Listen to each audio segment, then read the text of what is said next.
Well, more and more retirees are picking up part-time work in retirement, whether that by necessity or just by staying busy, wanting to have something to do. We're going to talk about that today. Talk about a couple that has turned their part-time job into a travel budget as well, plus other tools and ways that you can go about enjoying your retirement in the fullest. Maybe that includes work. We'll talk about it next. Welcome to Retirees Radio, your one-stop shop for retirement planning.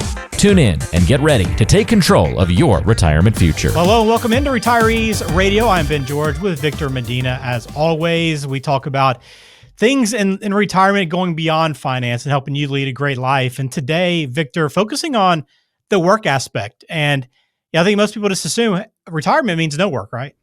Yeah, I think most people look at retirement as a reward at the end that says that they never have to work again. But, for a lot of people, work is a way of finding value, maybe an opportunity to contribute. It's not always about the dollars that you're getting back, but people find a lot of reward in their ability to help somebody else or participate in an industry or do something that they find personally rewarding, even if it's additionally financially rewarding as well. Well, I want to start off with a fascinating story of a married couple that to kind of get us going in this conversation. They decided to get part-time jobs in the travel industry. So kind of following COVID, and we're going to drop this link in the show notes if you want to read the story from the New York Times for yourself. But there's a lot of shakeup after COVID in the travel industry, obviously. And there was a couple that decided, I'm going to take a part-time job helping out at the airport. And through this work, they've got these travel perks that has allowed them to kind of travel through United Airlines, stay in Hilton's through the travel perks that they've gotten. And now they've been able to enjoy retirement with a little bit of income, but also these benefits that they can now travel a little bit in style in retirement, which is a pretty nice way to come across this. Yeah, they did. They got it really smart, didn't they? One of them took the airline industry, then took the hotel industry so they could get where they wanted to go and they could stay once they were there. So they did a really, really smart job of sort of dividing and conquering. And I think they even set out in the beginning, with that in mind. In other words, it's not really about the jobs in that case. They didn't really love being ramp agents or being a front desk agent off of it, but they knew what kind of perks it could come with. And for them, it was a really fun and cheap way for them to be able to take advantage of the travel benefits that would come. And, I think travel, Ben, probably falls into that category almost universally that people want to do more of in retirement. They'll look back and they'll say, what do I want to do in retirement? I'd love to travel more. They look back and regret, I wish I traveled more. And we love supporting those kind of people back where we work at Palante Wealth, where we're looking at what their great life goals look like. And for many of them, it's some form of a line item on a regular and consistent basis that they're going to be able to travel. And often that includes bringing their family with them. So I think if you can kind of marry that with different part-time job opportunities where you might be actually getting paid to do this, or it might give you an inroad into something that you might not otherwise have access to other than just kind of paying for it along the way. Maybe you can marry both those goals and the job and find yourself in a situation where you are accomplishing the goal of traveling in a way that you really didn't think was possible. Yeah, I think it's just about getting creative in retirement. And I think now more than ever, you have this ability to, because you can research these jobs, these industries, and find information on places that are hiring a lot easier than you ever could have before. And, you can obviously work remote in a lot of cases. There's a lot of different perks to it. But there was one trend from the story, and I'm curious if you've kind of seen the same thing, but hotel managers have noticed a significant increase in new hires of their properties being post-retirement, or at least above 50 years old.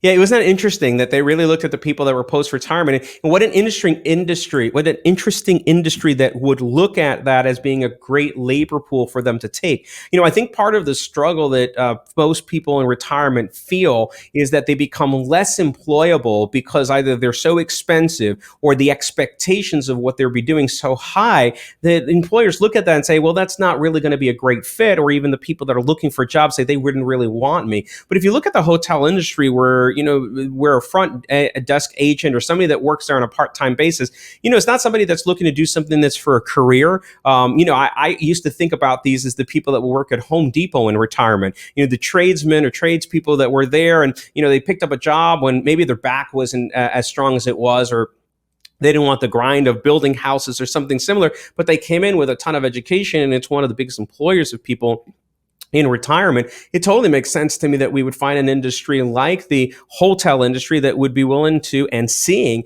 an uptick of people in retirement that aren't looking for a long-term career, aren't looking for a huge salary. In fact, if they just give them the fringe benefits that come with being able to stay at different properties or being able to access different properties, those would be things that they would find more valuable, let's say, that the high salary that they were making pre-retirement, and that they don't need to have a 40 hour a week job or even a 10-year career for that to be something that both parties really like in that arrangement. Yeah, I was just playing golf last week, and the starter at the golf course, the person that checks your ticket, make sure you go off at the right time. He had just retired not too long ago, and he said, I just come out here and I work a little bit so I can play free golf, enjoy the free rounds of Yeah. golf out.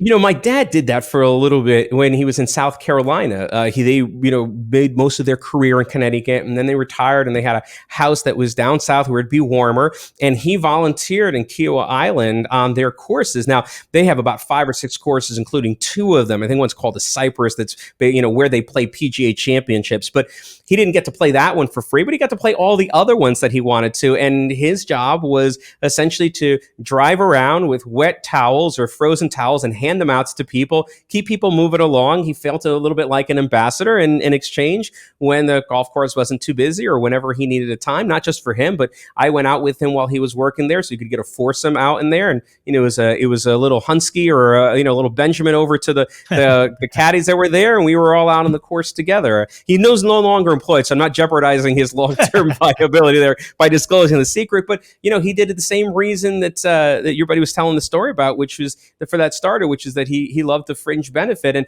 it's not travel that we're talking about in this case, but look at the benefit of being able to be outdoors or doing something that you enjoy. So yeah, I think it is more common than people realize that they can stay active and remain active without necessarily needing the job. And I think we can take a lesson here, Ben, because if I started to dovetail in one of the sort of parts of the wheel of success in retirement, one of those has to do with finances.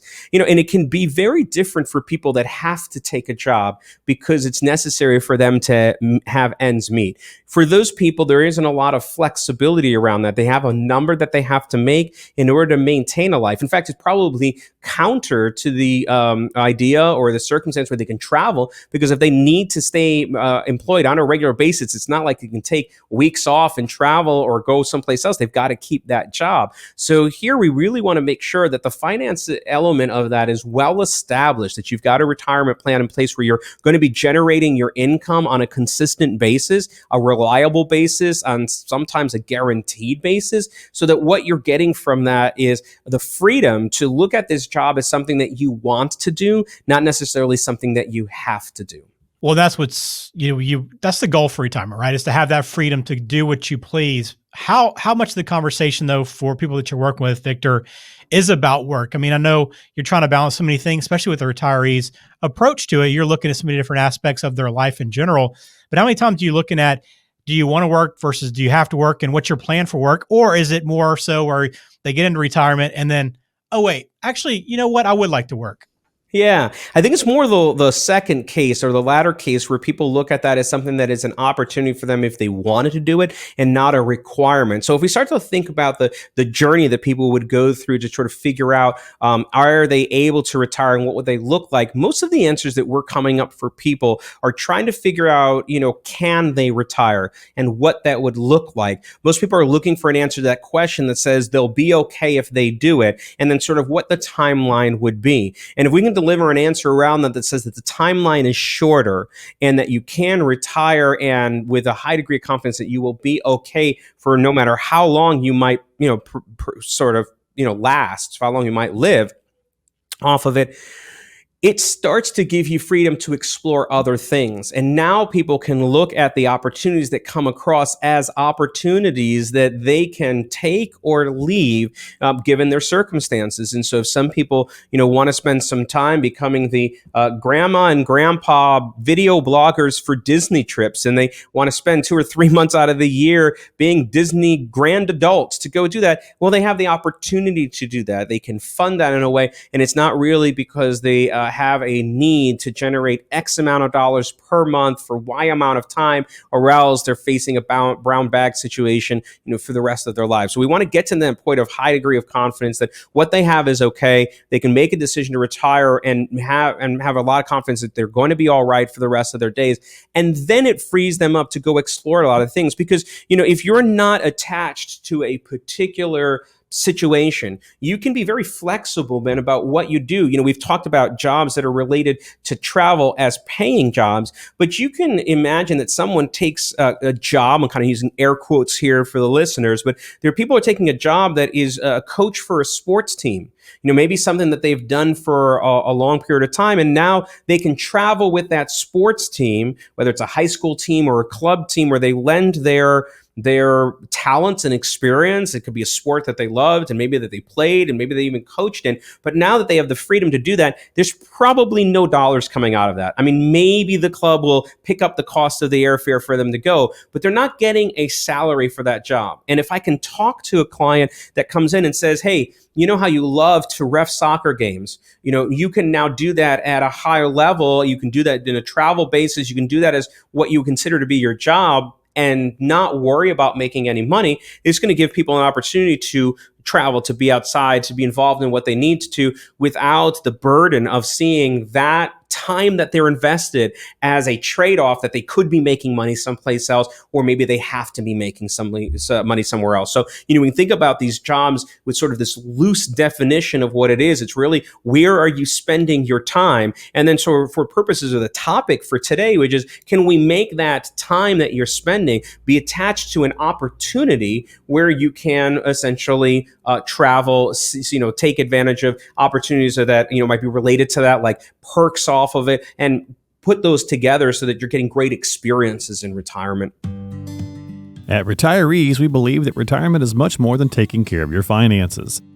The key to true retirement success is addressing things like health and fitness, relationships, community involvement, personal development, and more. Retirees wants to provide you with real steps to reach financial success, so join our mailing list to be the first to receive the tools, insights, and planning guides you need to enjoy a fulfilling retirement. Yeah, a lot of benefits beyond the financial, getting outdoors, social side of things, being able to interact with people, consistently chase a passion or a hobby that you're really curious about. And I know you've worked with a lot of people that have kind of been in this situation, have started looking for part-time work in retirement because they wanted to, not because they had to. So curious if you have any tips for people that are in the same boat and thinking about, okay, you know what, maybe I would like to pick up a part-time job.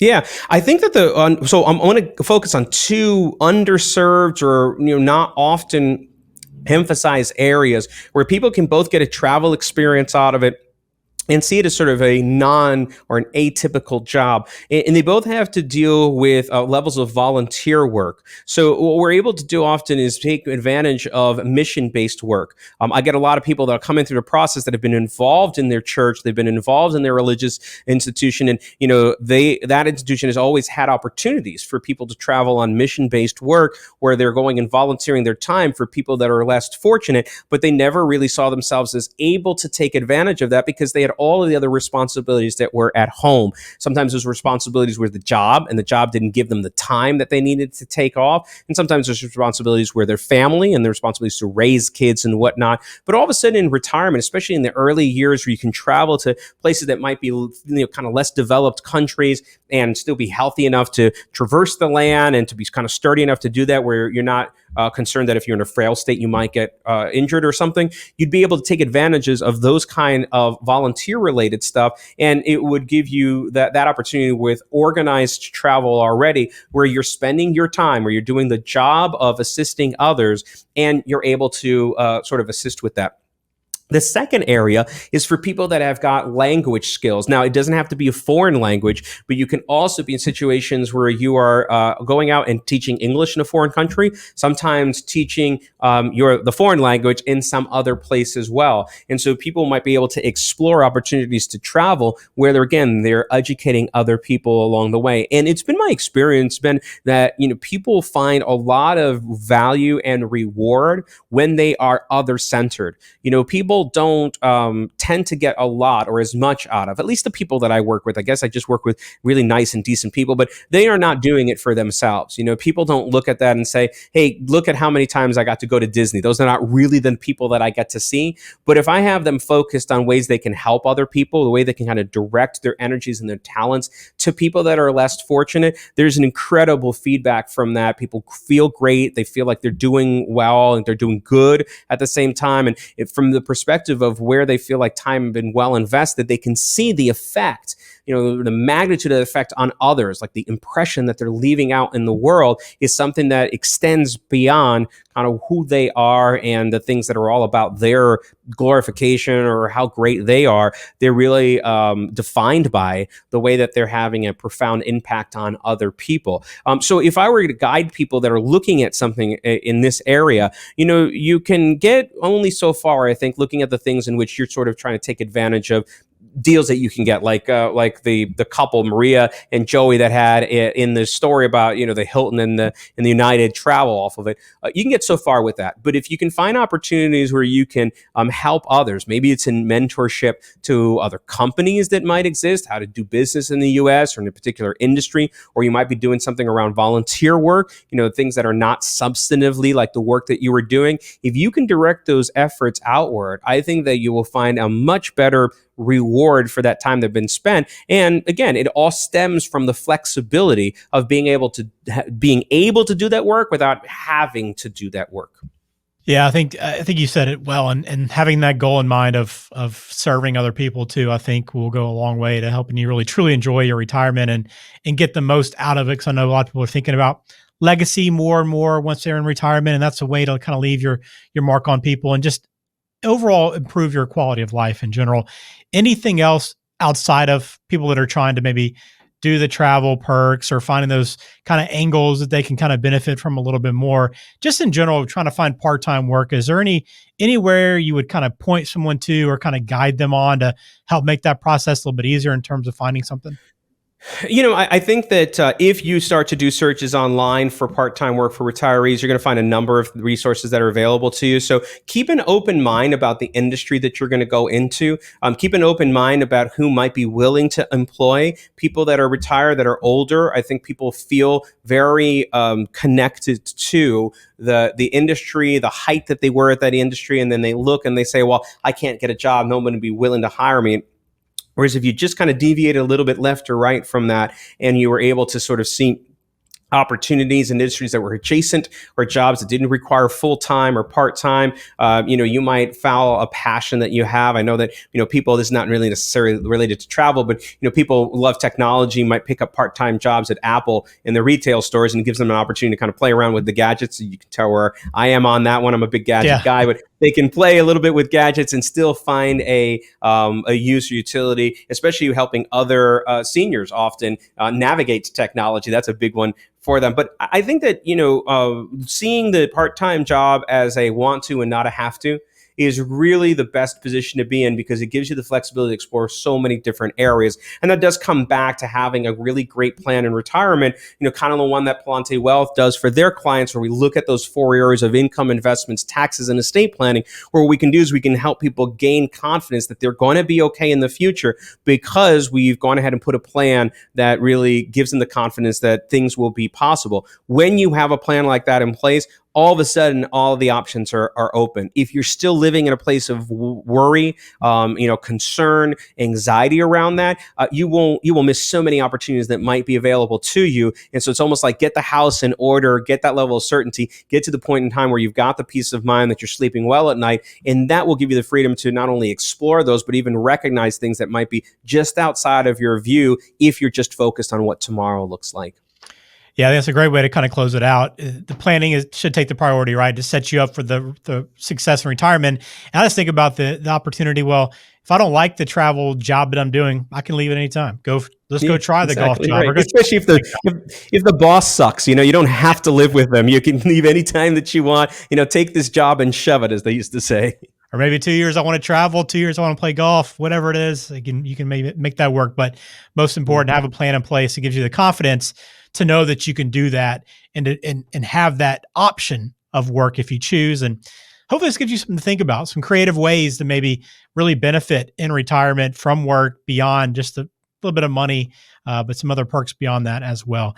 Again, we encourage you to go to retirees.com, learn more about the retirees process. Again, having a fulfilling, a great life in retirement beyond just the financial aspect of things. We talk about all different topics here on the YouTube channel, so please subscribe there. But while you're on the website, drop your email in. You'll be the first to find out about tools, planners, other things that are being rolled out by the team here in the near future. You'll be the first one to get access to those as well, just by dropping your email in. Again, retirees.com. All right, that'll do it for us here. Interesting story, interesting conversation as well, Victor. And as always, we appreciate everything you do here on the channel, and we thank you for your time. Yeah, next time you catch me, I'll be overseas with my new job. Well, hopefully not before we finish this video up. Take care. Palante Wealth Advisors are an independent financial services firm that utilizes a variety of investment and insurance products. Medina Law Group is an independent estate planning and elder law firm. Investment advisory services offered through Palante Wealth Advisors LLC in New Jersey and Pennsylvania, registered investment advisor. Registration does not imply a certain level of skill or training. Investing involves risk, including the potential loss of principal. Any references to protection, safety, or lifetime income generally refer to fixed insurance products, never securities or investments. Insurance guarantees are backed by the financial strength and claims-paying abilities of the issuing carrier. This radio show is intended for informational purposes only. It is not intended to be used as the sole basis for financial decisions, nor should it be construed as advice designed to meet a particular need of an individual situation. Medina Law Group and Palante Wealth Advisors are not permitted to offer, and no statement made during the show shall constitute tax or legal advice. Our firm is not affiliated with or endorsed by the U.S. government or any governmental agency. The information and opinions contained herein provided by third parties have been obtained from sources believed to be reliable, but accuracy and completeness cannot be guaranteed by Medina Law Group and Palante Wealth Advisors.